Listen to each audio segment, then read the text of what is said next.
បាទជំរាបសួរបងប្អូនពុកម៉ែទាំងអស់គ្នាថ្ងៃនេះខ្ញុំបានសូមបង្ហាញរថយន្តប្រភេទព្រុសមួយគ្រឿងដាក់លក់បងប្អូនណាគឺជាប្រភេទព្រុសឆ្នាំ2013 Option 3បងប្អូនណាគឺជាប្រភេទឡានស្អាតអគុយអាបអេសអេមសិនបោកលេខអេមឡានអត់បុកអត់ប៉ះបងប្អូនណាយកពីយើងខ្ញុំទៅយើងខ្ញុំធានាជូនបងប្អូនរយៈពេល1ខែពេញអគុយអាបអេសបងប្អូនណាហើយឡាននេះដែរគឺជាប្រភេទឡានស្អាតអត់បុកអត់ប៉ះថ្នាំម៉ាស៊ីនមួយជុំបងប្អូនបាញ់ទៅកាងមុខមួយទេបងប្អូនណាហើយចំពោះគុជវិញគឺគុជគ្រប់ហើយបងប្អូនយកទៅដល់ទៅប្រើប្រាស់តែម្ដងបងប្អូនណាហើយបងប្អូនជួយទស្សនាមើលវីដេអូជុំបងប្អូន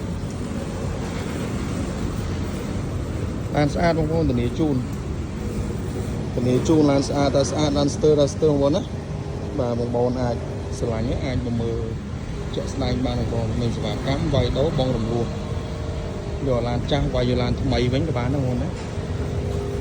ធានាជូនឡានអេមបងប្អូនថ្មីឡាននេះបងប្អូនស្អាតទាំងក្រុងទាំងក្នុងទាំងក្នុងទាំងក្រៅបងប្អូនចង់បាន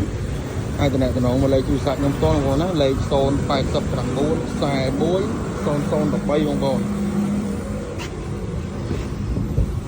នេះខាងក្នុងបងប្អូនណាខាងក្នុងហើយរៀបចំដេស្រោមពុកថ្មីហើយអស់ហើយបងប្អូន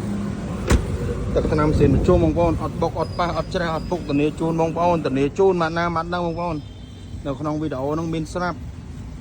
ធានាទាំងกระดาษធានាទាំងវីដេអូទាំងអស់បងប្អូនណាបាទបងប្អូនចង់បានតំណមកលេខទូរស័ព្ទបងប្អូន089 41 0013អរគុណច្រើនសម្រាប់ការទស្សនាវីដេអូរបស់បងប្អូនអរគុណជម្រាបលាបងប្អូន